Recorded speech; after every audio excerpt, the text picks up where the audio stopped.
Recording in progress. Are we ready to go? Is Raffle here? Yeah, we assumed he was in there, but no. He's not here.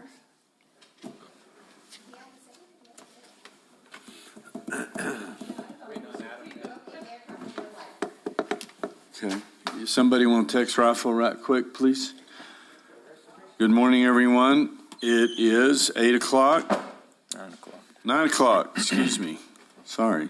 9 o'clock, this is a meeting of the Village of Ruidoso Council special meeting. Call this meeting to order. If we would stand for a moment of silence and think about what we're getting ready to go through, what we went through yesterday. And then we'll have the Pledge of Allegiance.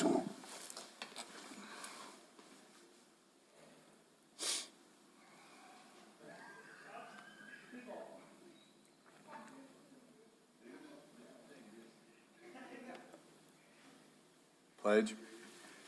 I pledge allegiance to the flag of the United States of America and to the republic for which it stands, one nation, under God, indivisible, with liberty and justice for all.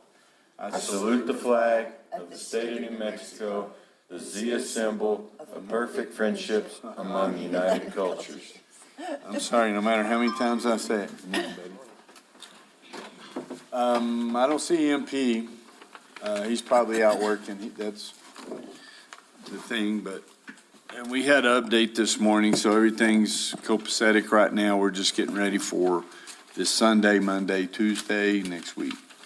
So, roll call, please, ma'am. Mayor Crawford, Here.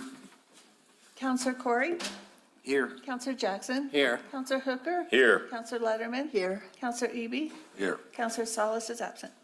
Okay. The agenda item today is discussion of possible action on change order number 1 with Rymark Construction, Inc. for additional work on Starlight Road through New Mexico GSD. Statewide price, which GSD is General Services Department. General Services Department, state price agreement, yes. Statewide price agreement, General Construction Services contract number 30-5-23-3-70 in the amount of $109,789.07, including New Mexico GRT. Ron, could you give us kind of a... And Mayor and Council, Adam will be right here and just be in here to explain the project, but we also have our engineer, Bert.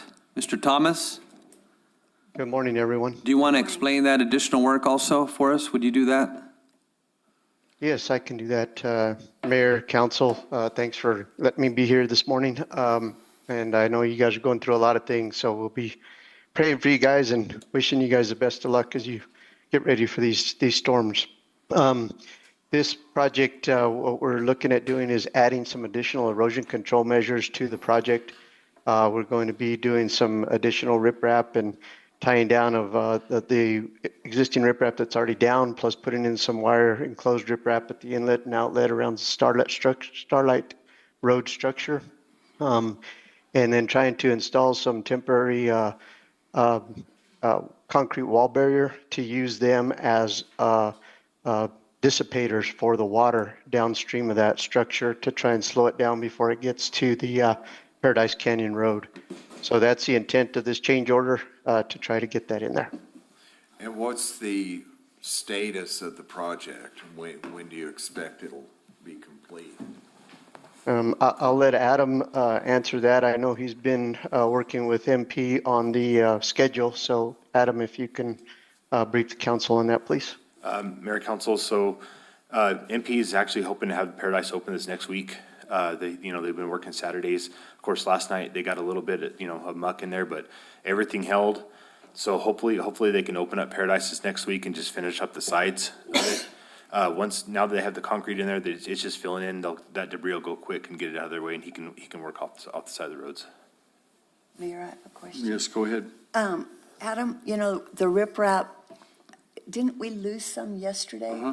But not over there. On Eagle, I think it was. Yeah, I understand. Is that good enough to? So This is actually better than the Gabions. The Gabions, there's nothing to that's hold it back. Gabion. Okay. These ones, it's actually, you have wire underneath holding the soil, then you have the riprap on top, and then it's anchored in, and then you have wire on top of it, so it's actually anchored to the ground. The Gabion baskets are just basically wire baskets that hold, that hold. With banks rocks up. in 'em. Okay, Back. okay. And then they're anchored to their side of the river. The ones that she's talking about failed over by Eagle Bridge, back to the west. And then, those ones were straight up vertical up and down. These ones, it's just this on the slopes here. So if the water does come up, you're gonna catch the debris on there and it's easier to clean off also. Okay. Okay? Any other questions? Where's the money coming from? Yes.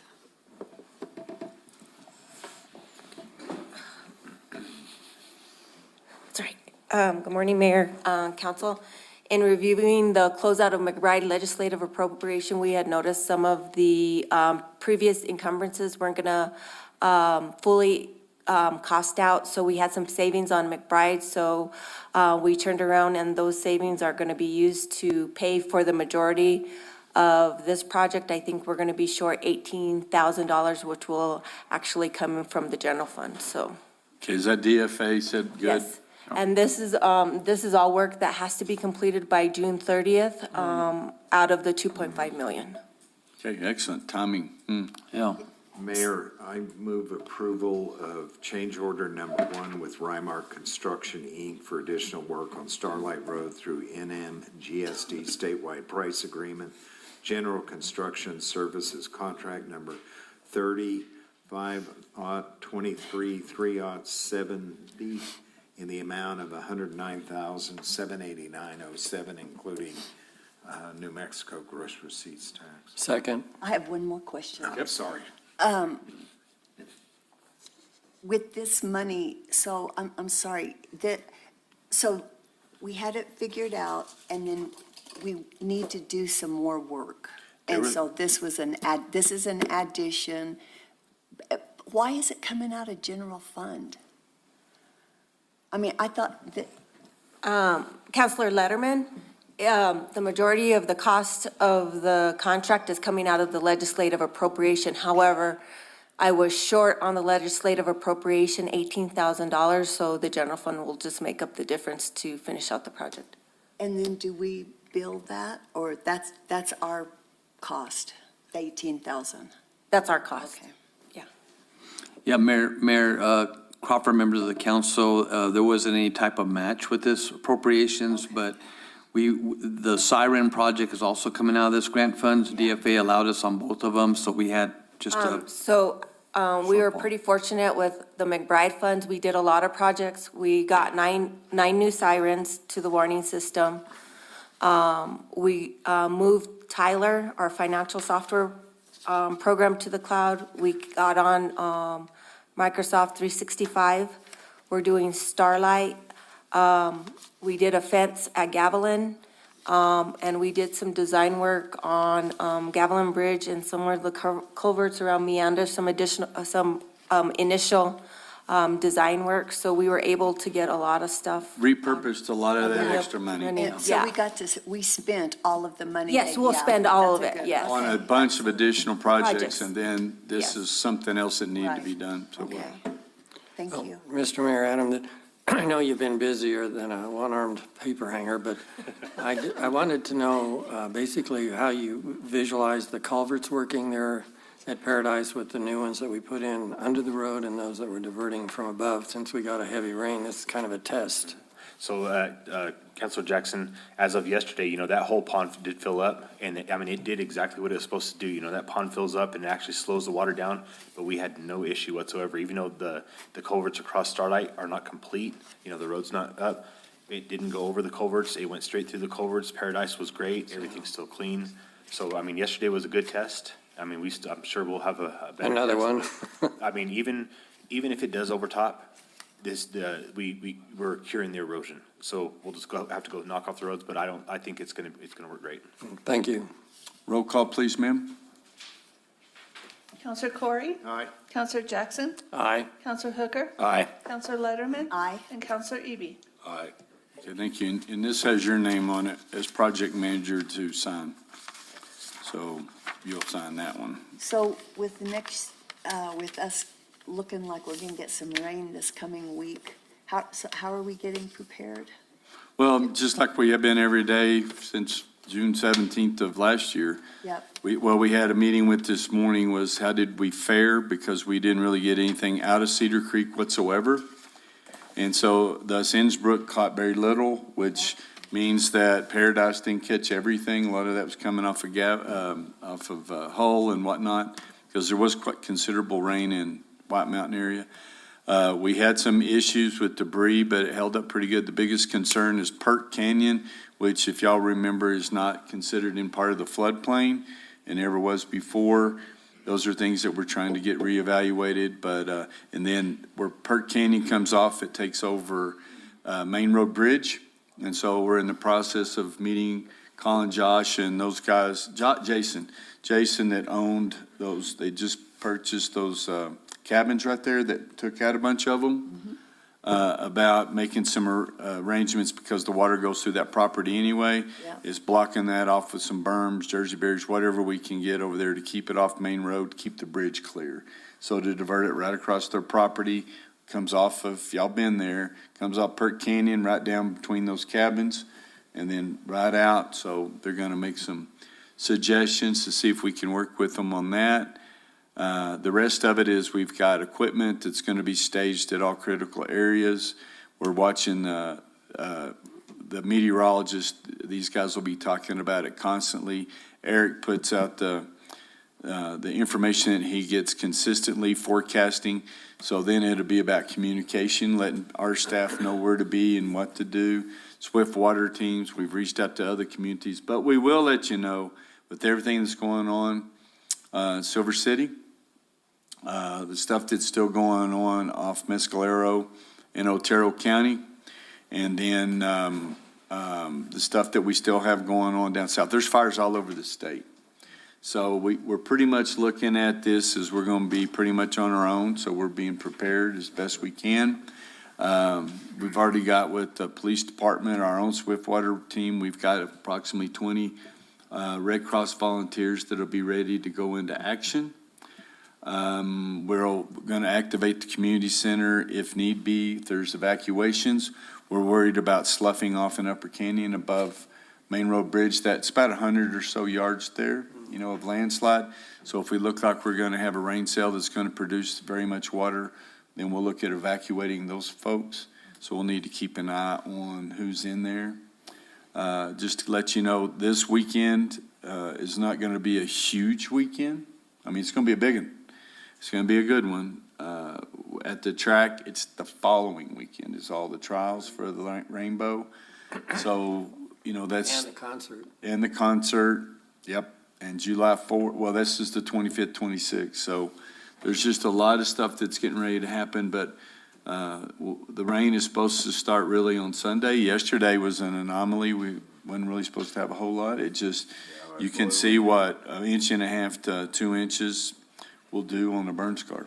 What happened on Highway 70? Was there any flooding? Nothing really on 70. They've done quite a bit of work. We still don't know anything. I mean, as ridiculous as that sounds, because it's tribal and private property, we know there's been quite a bit of work allegedly, and we've had some people that have had eyes on it on Bear Creek over there on those alluvial fans that you always hear Frank talking about. It goes into some detention ponds, but still the property over at the Dunnigan property, we never were able to get to that, or on Garner's property over there across from Walmart, because we ran out of money, and we've made every attempt. I assure you, we got funding promised from the government, from the state, but then it was held up by NRCS. So we have called every USDA representative. I've already called all my folks out at the racetrack that donate a lot of money to ask for any of their contacts to get somebody to trip that trigger so we can get started. We have contractors. We've been in contact with all of them. They're ready to go to work right now. And so, but all the things that we do every day, and then all the things that we've implemented, the $50 to $60 million that's been spent, that we've already done, the planning, all of that that's been done alleviated some of it. but you can still see we are vulnerable. Yeah. And we just need to make sure our people are aware. We do have all the equipment in for the sirens and the voice over ones. We did get the post from Otero. They were unloaded yesterday or this week. So they're not installed, okay? But we have them, and we're going to try to get those in as soon as possible. So there's a lot of things that are being worked at, but mainly it's staging equipment. We have it staged around the community and the critical areas or choke points so that the people can be deployed. They're working with our staff to keep staff informed. And then they'll talk about moving to 12-hour shifts or whatever so we can spell people. Ron, what's the status on the mapping in PERC? The new surveys? On the per, oh, okay. We just spoke to Mike on that also, the mayor and I this morning. Councilor Corey, Cobb Finley is working on that now with doing the H&H for that area. So we'll be, what did he say, Mayor, about maybe another 30 to 45 days possibly? We'll That's just what they're see. saying. And remember, it wasn't even in the No. floodplain, and so FEMA didn't even want to deal with it. And we were able to get grants to get what we've done. And so the people are working on that. Also, the state state police are in it. What were you going to say, Adam? No, I was just gonna say, we did reach out to Bohannon Houston. They met us out there yesterday for the drainage on that, and they're working with Cobb Finley with H&H so we can upsize those culverts and whatever we need to do with that ditch. And then all the culverts and cleanouts and everything that were replaced on Perk Canyon that goes up to the forest, everything held up pretty good, save one. So yeah, we had to save one person. They actually made it through all last summer, and then this one took her out. But they're out there helping her now. So, Mayor, out at the track, did the retention ponds fill? It did pick up some. It is concerning, you know, if we'd had our way, we'd have had clear span down there instead of going back with the same size culverts that FEMA requires. There was some debris, but it was mostly just light woody debris, pine needles, crap like that. But it did back up some into the retention pond, or detention pond, excuse me. But the thing that's worrisome for me, in my mind, is we got no rain there. It was just all this rain that came down. And there's been several videos. I know we'll be seeing those for the rest of our lifetime, but, you know, just as we're conquering those, but Gabe. That's the last thing we need. Yeah, but Gabe Remington had one that it highlights exactly what we're talking about coming down Brady Canyon. It was just a regular trickle, and then he panned back and you saw a 3 to 4 foot wall of black crappy water coming through. So that's the concern that we have if we get a lot of rain up high, because we haven't yet. There's still a lot of debris up there, even though the forestry has been up there doing thinning and debris removal. We don't know anything about detention ponds. We're in the process of trying to get some more trash racks deployed. And we're at a point now where we just need to get them done, and we're going to try to work out the details later because we haven't been able to get all the approvals. And then people's attention have been taken away for the other disasters in the state. So we're at the point of, looking to get the trash racks done. We have the equipment in town and some HESCO baskets and whatever, but for the most part, Paradise Canyon ran great. Ran great. The HESCOs protected the properties that were there. We did have Gavilan Bridge breach. We wanted to raise that up and over, but we haven't been able to do that. So we had gates that we installed yesterday evening, and I think MP finished them today, that will close off the road and help keep water in the channel. And that was gonna be my question. Where are those then on Gavilan? Is it either side of the bridge? It's on the east side of the bridge. So where the Tommy White's trailer park is there, Uh-huh. they're about, I'm gonna say 50 yards from the bridge. And those HESCOs that were put there already, they did their job yesterday. I mean, there's no water that, usually it floods all the way down to the trailer park. It just went right over the bridge like it's designed to do. And it washed out a little bit up, but if it does really come up, those gates being closed, it's gonna shoot it down where it needs to go. So it's gonna help us out a bunch. Yeah, that's a good one. And then, so all the work that was done at where the Adobe Plaza paid off. Also, where, we moved the manhole, well, we've done a lot of work down there, but securing that, and they're doing some additional armoring. So if we do have big debris come in, that it won't take those out. Get infiltration in the sewer line, so we have the issue at the wastewater treatment plant. So we don't have another wonderful vacay down there again. So Gary was with me when we went down there, saw that mess. But, so a lot of things have been done, as we all know, that have helped, will help, but we're still very vulnerable. Yeah. But again, we've got people staged. Yeah, and Mayor and Council, just beginning Monday, Cutler Repaving will be starting that project, but they're going to be doing some repairs there on Sudworth that we contracted with them, so they're going to be, there's some street cuts or whatnot, they're going to be. We had the sinkhole, y'all saw the sinkhole? No, No. where? Right as you go up to Wingfield, right there off of Sudworth, as you're coming into Midtown, there was a sinkhole in the middle of the road that we had to get streets department out there. Oh, What yeah. day was that? Yeah. I believe that Last was. Friday. Last Friday, yes. Yep. Yeah, last Friday, and had to fill all that up, but it's just a sinkhole. So, Is it a culvert? Nope. No, it's right in the westbound lane, the westbound fast lane. Yeah. Right before Wingfield right there, you'll see that patch. It was Yeah. about 30 inches deep. Yeah. And we guess, that's part of that spring, whatever that comes down through there, or water leaks, or who knows what caused it. But they got that fixed, and then they're gonna still look at doing tie down. Marty was talking about that this morning to check our sewer lids on the interceptor line. Yep. That we lost last year that we took some water on. So they're double checking all that. And remember, these guys, we've been short 8, 9, 10 people in these departments before last year. And so it's the same group. So, that's one of the things that we want you to be totally aware of. We're starting a PIO campaign, be on the radios, all the radio shows.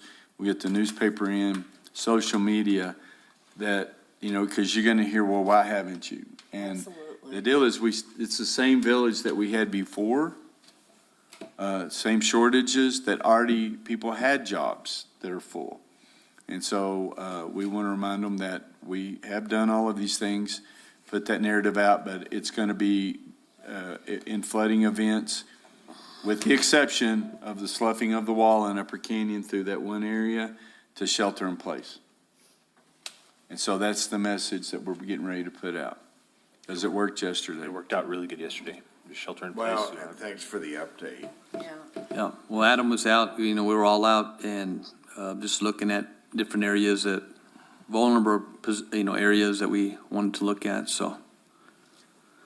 And what about, I know PIO, but what about, last night on channel, I don't know what channel I was watching, but come on, Ridossel's flooding again. So- Well, it's that they reach out to us and we let them know what we're doing, but still, what bleeds, it leads. If it's flooding, it's leading, and so you get Jesus Figueroa and some of those other guys out there that, that drop what they're doing to get out and take these dynamic videos, which are intriguing and titillating and all those things, and that's what they put on there.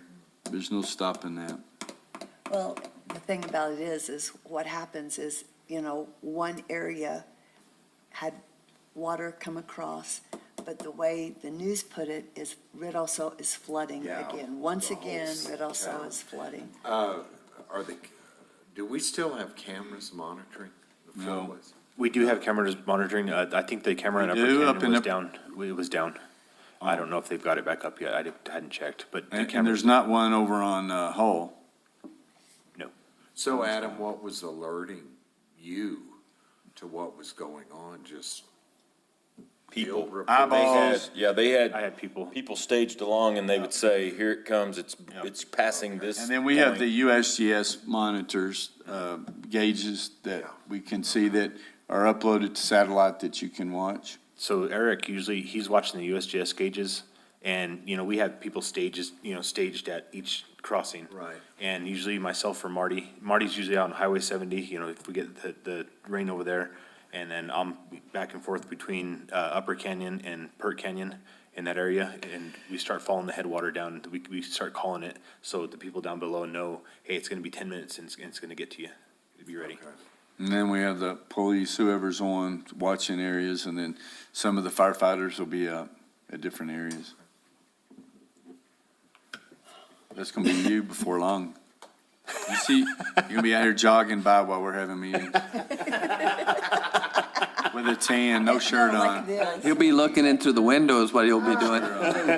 And getting your exercise, of course. I'm just Working giving him a out. hard time. I'm so hoping he might change his mind, but I know, I'm a salesman, but I ain't that good. So, anything else, anybody? Anything else you want to know? We're putting out the information, so it'll be coming out. But just let people know the best policy, because when these things happen, if you're not on them, some of the areas, give them a rundown. If it's in Cedar Creek, they've got a couple hours before it goes all the way through town to the track. It's just that progression, but in some areas, when it hits, it's there pretty quick. Anything else? Thank you. Okay, well, that concludes today's meeting. This meeting is adjourned. Thank you. Right. I was working, I'm like, oh, shoot.